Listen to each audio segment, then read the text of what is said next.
So we're talking about here about something which is really a flashback to the golden times of HP. So it's If it's touching your lips, you're it's about 10 years after what happened, what David Corcoran told us about. It's the one period of HP manuals, and the link to Dave Cochran's talk is William Kahan, because what you're going to see here, or was in the manual I want to talk about, it's the manual where William Kahan put a lot of his, probably was written in parts by William Kahan. So where's the buzzer to, Oh, yeah. do you have the How do we, remote control? can we touch it? Will that- No, the clicker's on the podium. There we go. Oh, this one. So what we're going to talk about is a little background of this project. We did it a few years ago. Why, which is a good question. How, and some lessons learned. Oh, I don't care. Okay. So there was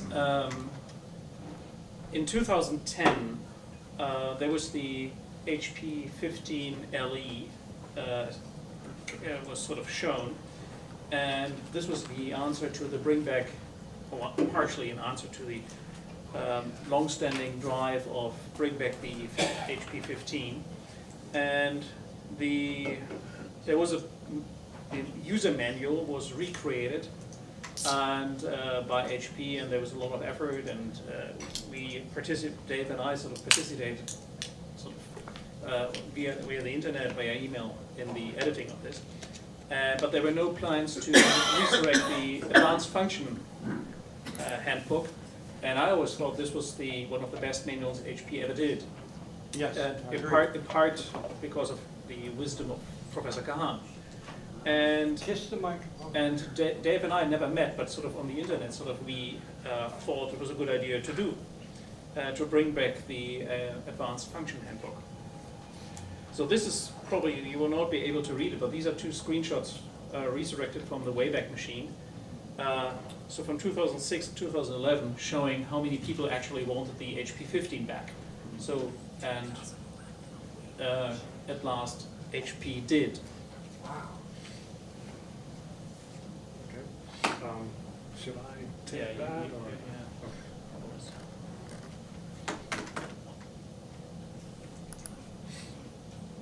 Okay, kissy, kissy, kiss, is that right? That's not, you're a lousy kisser.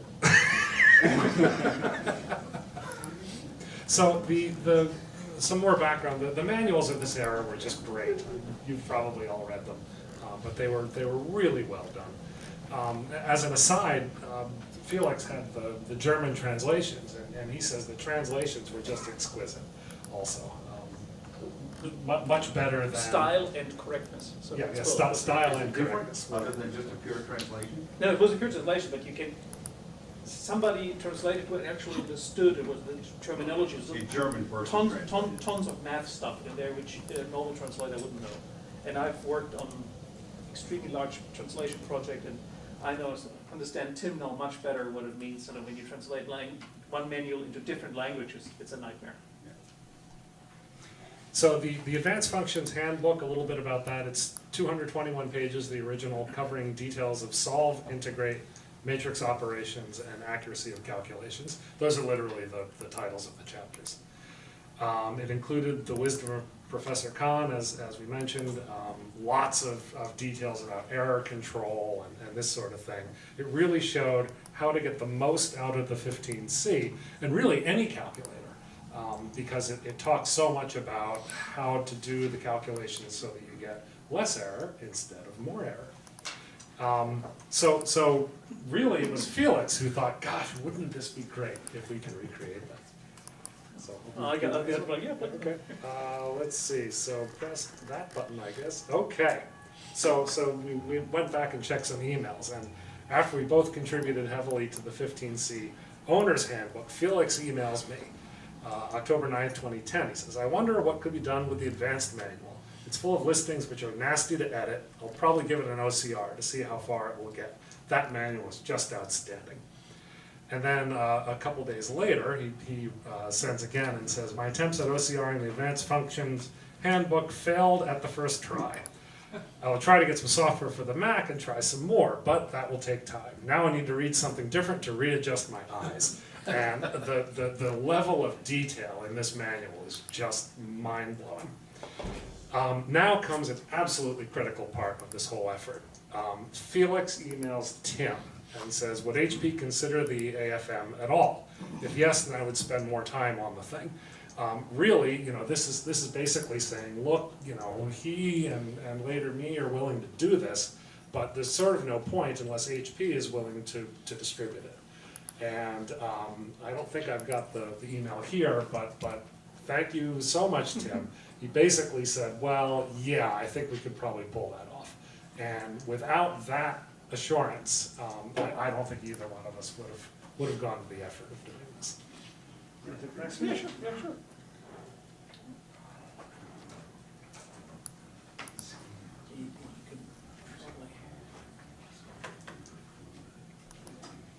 So on the left-hand side is you can't really see this. Probably you should look it up on your thumb drive. A scan, and when you subject that scan to your an OCR software, which actually is a good OCR, so you get a lot of gobbledygooks. It's just this keystroke listing here with all these special function keys and all that. This OCR can't handle that. So after doing so many pages, we saw it's not a straightforward job where you just put the paper through OCR and then tweak it a little bit, and then out comes the manual. So we had to do some more work on that. Then this was your part. Okay. This was your part. Okay, so then we talked a little bit about how to do this and came up with some early, fairly critical decisions. The first was to use Microsoft Word to create the document, and that's really just because I was familiar with it. We decided not to keep the original page layout, but rather to just lay it out as Word and we thought looked the best. The owner's handbook showed that this would be difficult, but this would be very difficult, but it meant recreating the index, tedious, doing the page references, all that sort of thing. So keeping the pages the same was really hard in the owner's handbook, and we basically figured we're just gonna get rid of that because it'll look much better if we let the text flow. And you'll discover a little later on in the presentation that was a very critical decision to have done that.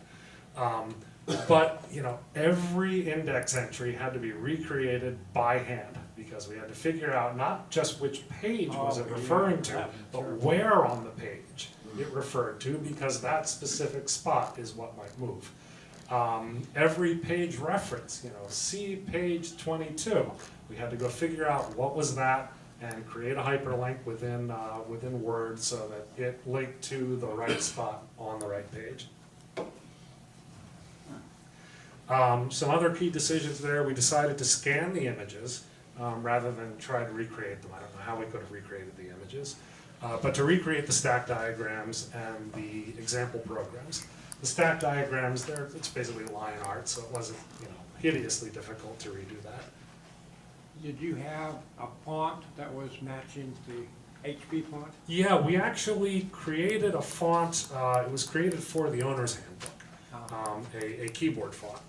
Is that what you're asking for, the keyboard font? Right. Yeah, so we recreated a keyboard font that was used for the handbook and then reused it here. Right, the stack diagrams recreated. The example programs we also recreated. Very, very tedious doing that, but I think it worked out pretty well. Puzzle bro. Yeah. So what we're going to pass around is the final result. And that's on the thumb drive. This is right. This is on the thumb drive. It's on the HP site. You will see. Eddie, can you hold that up? If you're familiar with the original HP Advanced Functions Handbook, this is 8.5 by 11, and the original one was considerably smaller. That's a change that HP made very late in the process. So we sent them a book in this format, right, which is half the size, right, which, you know, we basically figured, well, if we do it this size, people can take it to a printer, cut it in half, and produce this, which is exactly what I did for this. This, by the way, is the 10C Owner's Handbook, also created from scratch, using what we learned for this thing, and I did this for Scotty, who has a 10C. That's love. Yeah, there you go. Right So we'll there. send those around. There's 2 copies of each of these are on the prize table. This is impressive. When you have a look at the manual, you will see there's a lot of math in there. And I'm used to LaTeX, and I had LaTeX many math pages. Doing sort of linear algebra and complex equations in with a Word formula editor Yeah. is a nightmare. It really is. It really made me appreciate LaTeX much more. So this was about the workflow we came up with. So I did the OCR, cleaned up the OCR text, but I had the base text to work on. Scanned the images. You can see there are some smudges in there. This is part of the scanning and the enlargement. And then sent the stuff to Dave.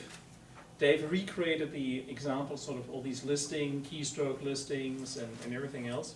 And what was crucial is Dave created some style sheets so that it actually could effectively work in Word. And then the fun part started, proofreading. The interesting thing is whoever has any writing project, take 2 different proofreaders, because we figured out that we both have very different set of eyes.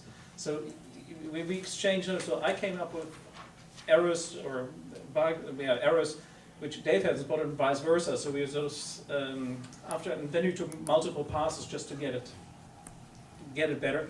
There are certainly there are errors in there, but it's not for lack of trying to keep it as bug-free as possible. I had a friend who wrote a book published by a major book company, and he proofed it and found errors. He proofed it again, found errors. He proofed it again, found errors. He hired a professional proofreader, found errors.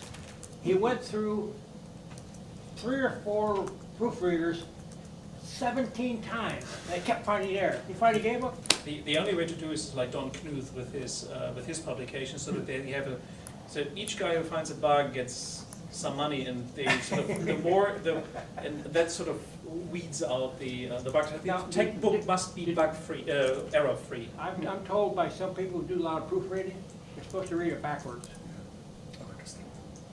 I don't know how that works, but that's what I've been told. I do text-to-speech, I hear it and I catch the errors. Okay, It the one doesn't thing, sound right, like, oh, plural single reaction. that would be one way to do it, but neither of us wanted to listen to that whole program, because just imagine all these keystroke listing, sort of speech to, no, text-to-speech wouldn't work there.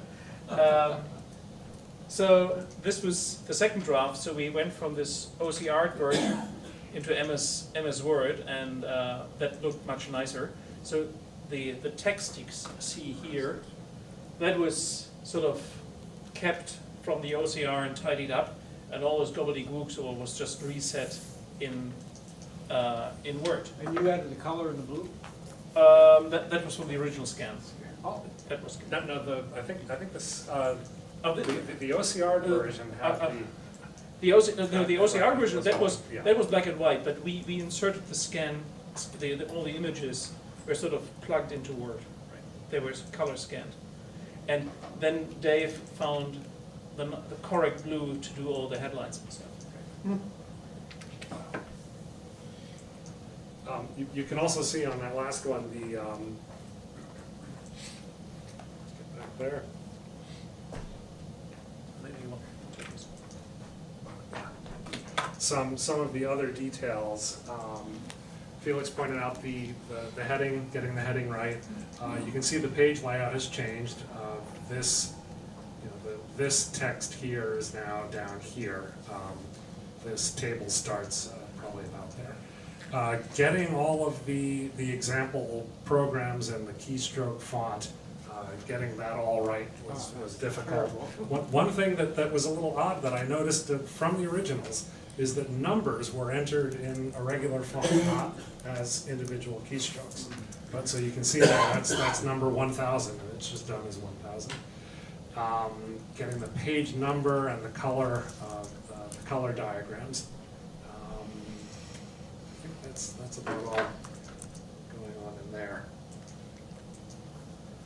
Okay, some more details about using Microsoft Word. Section, paragraph, and table styles proved really invaluable here. Each of them, I use those extensively throughout the whole thing. The advantage there is you change the style and the change flows through to all the elements that are in that style. And that's what I think allowed HP to relatively easily make it 8.5 by 11 instead of the original. All they had to do was change those styles slightly and boom, now it's an 8.5 by 11 inch document. The equation editor in Microsoft Word is horribly buggy. For LaTeX, as Felix said, you do a dozen equations and you have to shut down Word and start it up again. It just completely loses its way. Placing images in Microsoft Word is an absolute mystery. The user interface for this is great and it makes lots of sense. Richard?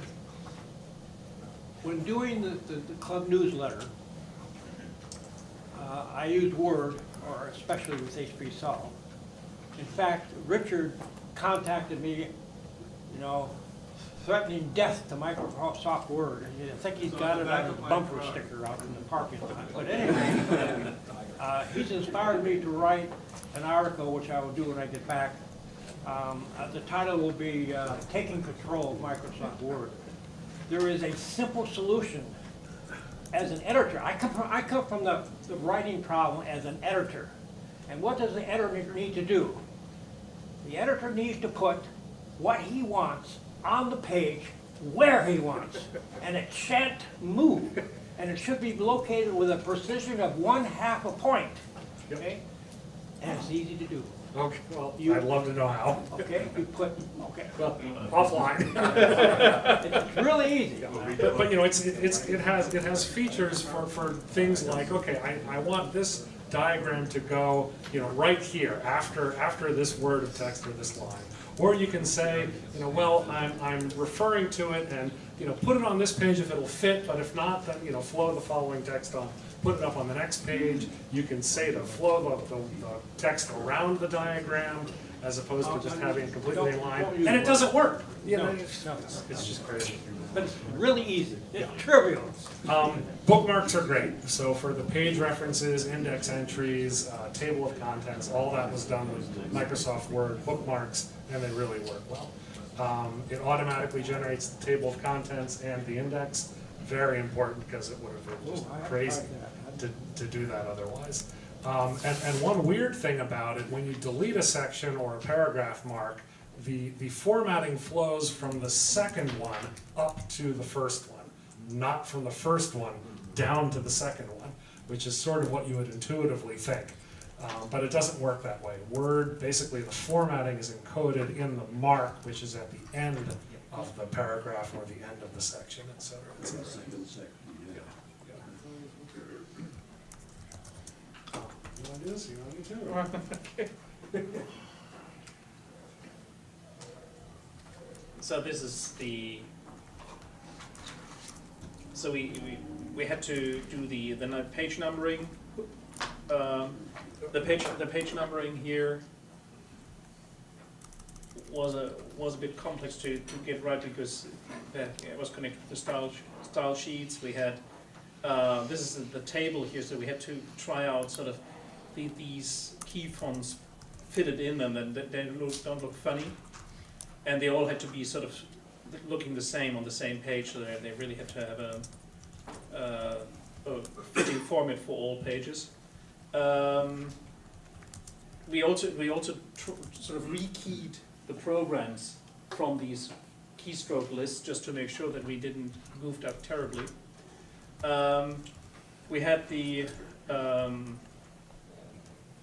had these scanned images sort of to sort of stretch it and put it in there so that they look right.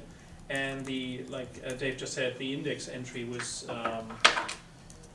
required a lot of sort of hand massaging it into the right shape.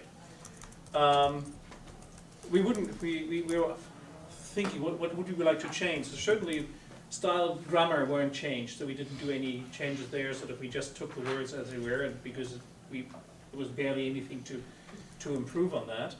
There were some run times given in the manual, sort of we did them on the limited edition HP50 and put in the sort of hand-stopped timings there because the machine was so much faster than the original one. And we had to add the legal notice, which is in the beginning, that has to be added. But apart from that, it's the real thing. Everything you see in that bound manual is the original voice, just reprocessed by Word and 2 blows. So I did a lot of the math typesetting. So this was one of the easier ones. I just put in here for amusement. So you had this has to be in italics, this has to be non-italics, and there's boldface, and there is indices, and all kind of, there's a comma, and they're much more complex equation in that book. And doing this in Word is not easy because you have to the norm of that matrix has to be double stroked here, and so on and so forth. M dash versus N dash, the hyphens have different lengths. I don't know how many lengths they are. Well, there's 4. We found 4 at least 4, and you didn't get the OCR, of course, always got the wrong one, and so you had to figure out how to do it. And you had sort of lowercase x versus multiplication sign, and these are the kind of the smaller things when you watch what you actually typeset. Or there's spaces between an equation, sort of that the equations don't look too funny.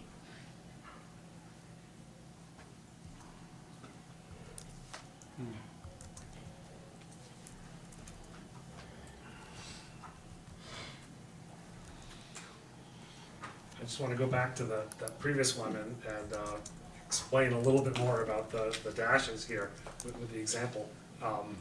So I created sort of a crazy sentence to demonstrate it. Some dashes, and there are many, cause overreaction, making your brain feel like it's minus 15 degrees outside 10 to 20% of the time.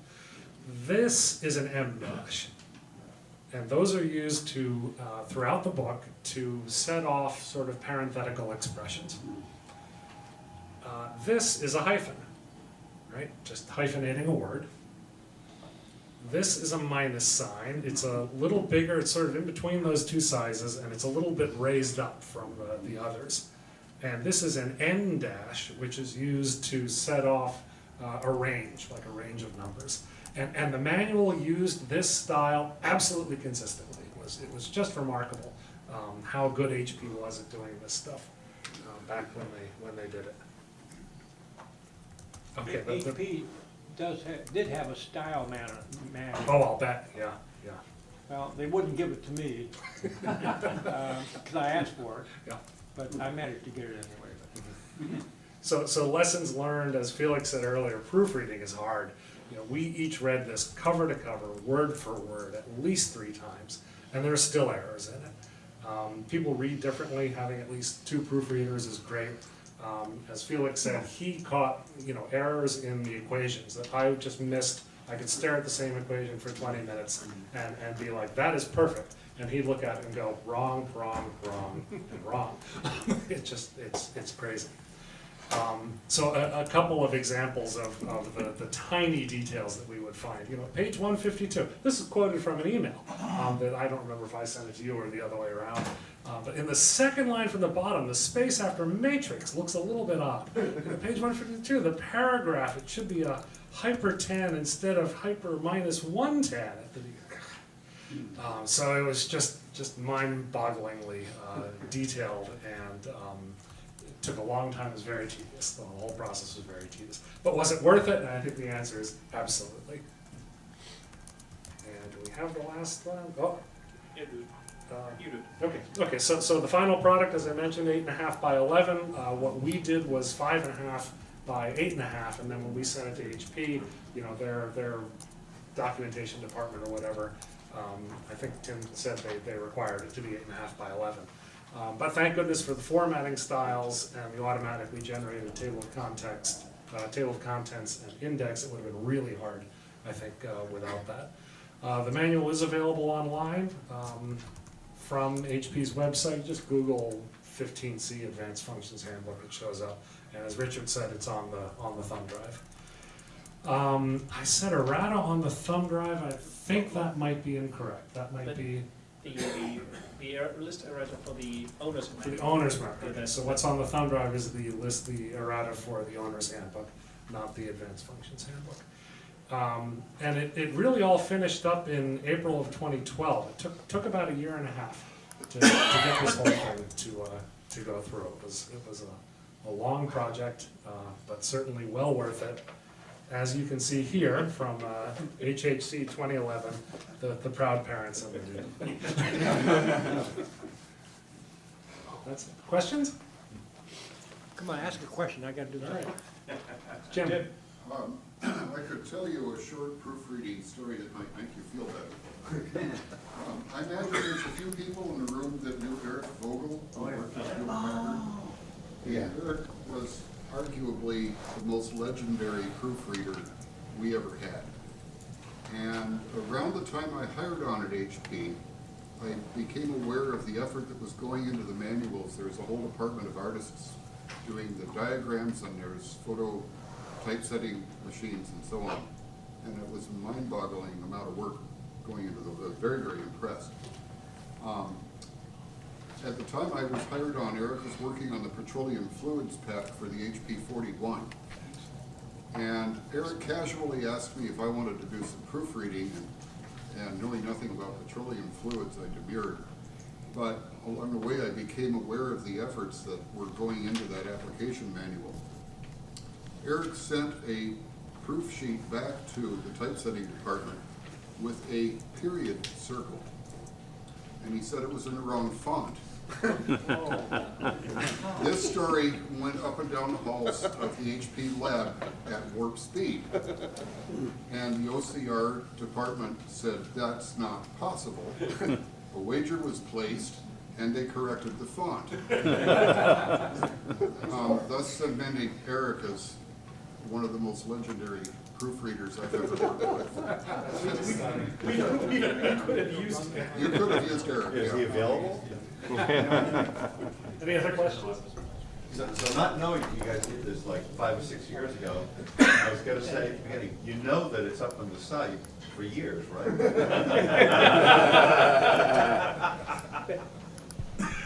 Thank you. I was trying to remember, and I was like, I don't remember this ever getting published.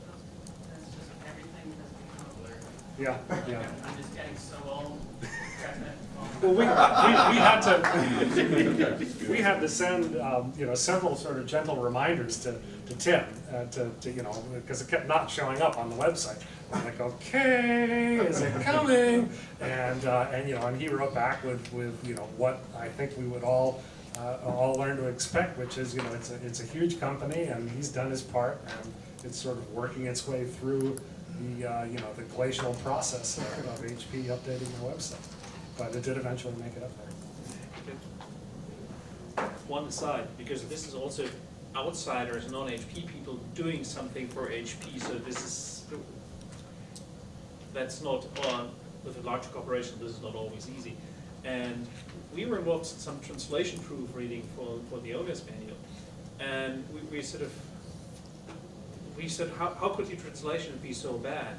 Actually, a year and a half ago, we had 2.5 million words to be translated for a large, very, very large translation project in my job.